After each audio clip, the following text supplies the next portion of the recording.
आम्हाला कळत नाहीये. माझ्या असंही लक्षात आलं की त्यांना माहिती जी आहे ती चुकीच्या पद्धतीने त्यांच्यापर्यंत पोहोचते.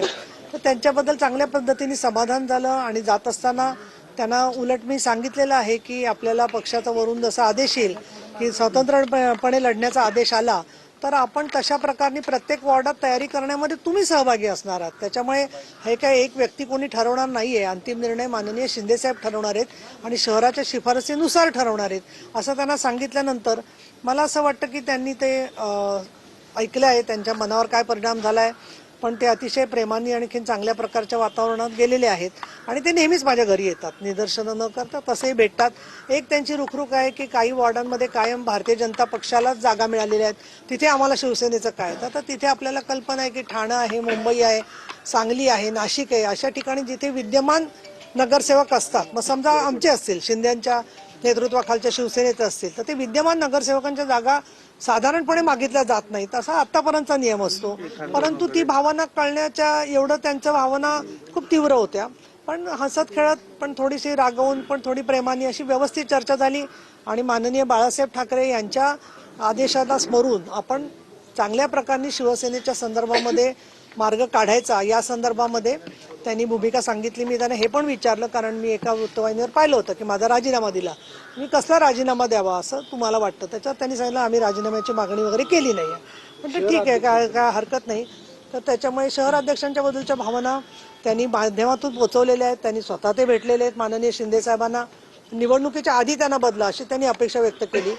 मी त्यांना सांगितलं की बाबा ते शेवटी अंतिम निर्णय पक्षश्रेष्ठींचा असतो पण साधारणपणे कुणालाही निवडणुकीच्या काळामध्ये अशा प्रकारचे निर्णय घेतले जात नाहीत.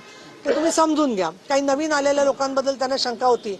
तिथे मात्र मी स्पष्ट सांगितलं की पक्षश्रेष्ठींचा आदेश हा अंतिम असतो. त्यामुळे हिंदू हृदय सम्राट बाळासाहेब ठाकरेंनी घेतलेले आदेश असतील किंवा इतर पक्षश्रेष्ठींनी घेतलेले निर्णय असतील त्याच्यामध्ये गेल्या 25 वर्षात ना मी कधी बदल केलेला आहे ना माझं मत मांडलेलं आहे. ते म्हणतील त्याला हो म्हणणं हे शिवसैनिक म्हणून माझं कर्तव्य आहे आणि त्याच्याबद्दल त्यांच्या मनात चांगली भावना होती.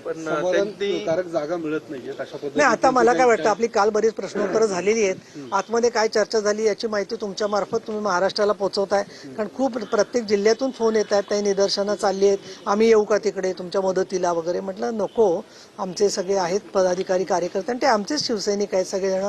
त्यांच्या मनातली जी आतुरता आहे, अस्वस्थता आहे ती आज महाराष्ट्राच्या सगळ्या राजकारणामध्ये आहे. अस्वस्थता प्रत्येक पक्षामध्ये. असं नाहीये की जो कोणी चांगल्या पद्धतीने काम करतोय त्याची अपेक्षा आहे किंवा आम्हाला संधी मिळावी आणि या दृष्टिकोनातून त्यांना न्याय देण्याचं काम मला जेवढं शक्य होईल तेवढं करून अंतिम निर्णय शिंदेसाहेब घेतील. रवींद्र धंगेकर काही पदाधिकारी एकनाथ शिंदेंना भेटायला गेलेले आहेत. No comment on my side. आता नाराजी तर सगळ्या पक्षात आहे पण आरोप खूप गंभीर होता की कमर्शियल पद्धतीने तिकीट वाटप. मी त्यांना तेही विचारलं. मी त्यांना म्हटलं की तुमच्याकडे काय त्याचे पुरावे असतील तर त्यांनी सांगितलं की ते तिकडेच सगळा निधी आला या दृष्टीने आम्ही कमर्शियल असं बोललो. आता निधी कुठे आला, किती आला हे सगळी माहिती शिंदे साहेबांच्याकडे आहे. मध्यंतरी आमच्याकडे पक्षामध्ये जिथे जिथे विकास निधी आला त्याचाही आढावा घेऊन तो कसा वापरला गेला याची सुद्धा पाहणी करणारी एक टीम आहे. त्यामुळे त्या संदर्भामध्ये पक्ष योग्य ती दखल घेईल. काही अहवाल त्यांचं असं म्हणणं होतं की अहवाल जे आहेत ते फेकून दिले, पाहिले नाही आणि त्यामुळे कार्यकर्त्यांची